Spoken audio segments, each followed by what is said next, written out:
Takže sme už na štarte kubatúry do 3500 kubických centimetrov. Sú to vlastne vložené preteky, pretože majstrovstvá Európy tejto kubatúry sa išli na iných miestach a žitovanská tráť, ako sme počuli od tajomníka pretekov, sa vlastne len prezentuje týmito vloženými pretekmi v tom smere, že by prípadne táto kubatúra sa mohla uchádzať o usporiadanie seriálu majstrovstiev Európy, dajme tomu na budúci rok.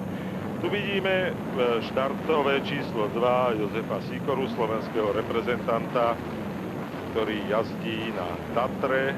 Tam s 18-kou je Roman Keška, český pretekár, takisto na Tatre. Vlastne celá táto kubatúra, pokiaľ ide o českých a slovenských pretekárov, je zastúpená Tatrami, podobne ako Jaroslav Hošek, ale ten svojho času jazdil takisto Tatry. Je to však vynikajúci jazdec, dokonca v seriáli majstrovstiev Európy si získal už aj tie najvyššie ocenenia, teraz však jazdí na Porsche a v doterajších kvalifikačných jazdách alebo v tých sériách predpoludňajších dosiahol najlepšie umiestnenia. Jednoznačne je to borec, ktorý napríklad v roku 1992 v tejto kubatúre obsadil 3. miesto. Takisto už získal aj 2. miesto v 90. roku, keď víťazstvo si vybojoval Jiří Bartoš. No ale sme pred štartom, takže sa pozrime, kto najlepšie odštartuje.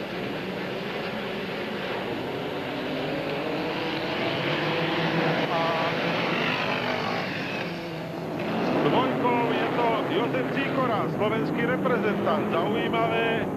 Zatiaľ si tú svoju vedúcu pozíciu držia dosť. Dokonca Hošek bol vytlačený úplne na okraj do toho bahna, ktoré je nevyjazdené a musel sa zaradiť až na 4. pozíciu. Jozef Sýkora si 1. miesto drží. Na 2. mieste je Roman Keška. A na 3. Jiří Babák. Teda za slovenským pretekárom Jozefom Sýkorom sú 2 českí, Keška a Babák. Zdá sa, že Jozef Sýkora nabral dobré tempo a Hošek už sa dostal na 2. miesto za Kešku. Babák teda sa prepadol dokonca tak, že v celom tom štartovom poli ostal na predposlednom mieste. Za ním jazdí už iba s 21-kou Martin Babák. Tam vidíme na 1. pozícii stále Jozefa Sýkoru. Zatiaľ tie technické pasáže zvláda dobre, ale už sa na ňo natlačili 2 českí jazdci. Najskôr s 18-kou Keška a potom za ním hneď Hošek. Toto neurobil Sýkora dobre, ale ešte drží si pozíciu. Našťastie vrátil sa do tej ideálnej stopy, ale je to zaujímavý boj, 3500 viek. Tieto buginy sú vlastne lákadlom v seriáli majstrovstiev Európy a možno povedať, že by sme si radi prijali, aby slovenský reprezentant Jozef Sýkora aj v tomto seriáli majstrovstiev Európy tak dobre bojoval ako dnes. Zatiaľ na 1. pozícii a veľmi dobre sa tam dostáva pred neho Hošek. Hošek už je na 1. mieste, na 2. Sýkora. Sýkora sa ale nevzdáva. Predsa len Jaroslav Hošek je majster autokrosu. To bolo vidieť veľmi riskantný prebiehací manévr vonkajšou stranou, dokonca 2 jazdcov obehol v tej rýchlej zátačke, to je majster volantu. No. Áno, tuto vlastne ukázal Jaroslav Hošek. Po svojich 50 rokoch ukazuje stále vysoké majstrovstvo. Tu sa pozrime ešte raz. Po vonkajšej strane, po nevyjazdenej stope, jednoducho vedel, ako a kedy má prišliapnúť na pedál plynový, aby hoci nepriaznivú stopu využil vo svoj prospech. A tu sme už v reále, kde Hošek si vypracováva jasne vedúcu pozíciu pred Jozefom Sýkorom a na 3. mieste stále Roman Keška. Jaroslav Hošek v týchto chvíľach už nemá problémy.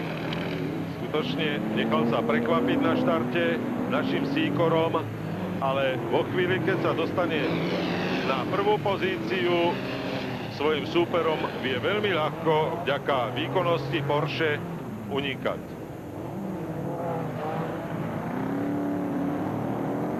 Možno povedať, že výkonnosť ostatných jazdcov je závislá skutočne na osobných schopnostiach, pretože Tatry majú prakticky všetci rovnaké a aj v týchto pretekoch máme možnosť sledovať, že vlastne pozície si vypracovávajú jazdci vďaka svojmu jazdeckému umeniu. Stále sledujeme Jaroslava Hoška, ktorý vo svojich jazdách predpoludním zvíťazil. Druhý v hodnotení tej kvalifikácii bol Jozef Sýkora, ale ten už je teraz na 3. mieste, pretože pred neho sa dostal Roman Keška. Tam bola asi nejaká jazdecká chyba, pretože jazdci majú medzi sebou rozostupy, to poradie sa nám vykryštalizovalo, takže rozhodnúť môže jedine technická alebo jazdecká chyba. Môžeme sa pozrieť priebežne aj na poradie v seriáli majstrovstiev Európy, hoci tu sú iba slovenskí a českí pretekári v týchto vložených pretekoch. Do cieľa ostávajú ešte 2 kolá, na prvej pozícii stále Jaroslav Hošek, ale tu na cieli nepríjemná kolízia takmer, ale našťastie sa zaobišla bez nejakých problémov. Na zadné koleso sa dostal Rakúšan Johann Braunstiegl a už musí aj odísť a nasleduje žltá zastávka pre vedúceho Hoška, aby dával pozor, pretože Rakúšan je otrasený a tu práve ste videli, ako sa myhol Hošek vedľa Rakúšanovho auta. Tam skončil ďalší slovenský reprezentant. Tam skončil, áno. S 26-kou je to Štefan Šebo. A tu vidíme vedúceho pretekára Jaroslava Hoška. Ten je v seriáli majstrovstiev Európy zatiaľ na 3. mieste. Na 1. mieste je Francúz Varnier, druhý je Nemec Ebeler. Hošek je 3. má stratu 11 bodov za vedúcim Francúzom Vernierom. Nasledujú Havel, Bartoš a Štetina, teda českí pretekári. No a cez cieľ už prešiel najlepší jazdec týchto vložených pretekov Jaroslav Hošek, na 2. mieste Roman Keška, na 3. s 2 Jozef Sýkora.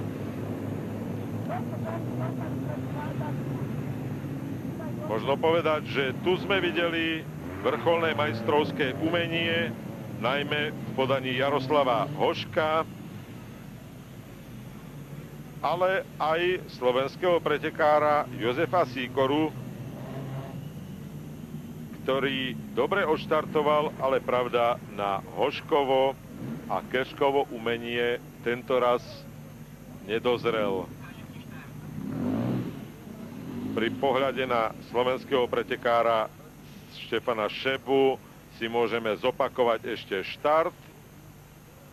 Opakovaný, áno, slovenský pretekár Jozef Sýkora odštartoval najlepšie, aj keď išiel trochu riskantne do pravej strany po prednom kolese Jaroslava Hoška. Predsa len v tomto autokrose niekedy aj takéto momenty sú dôležité, rozhodujúce.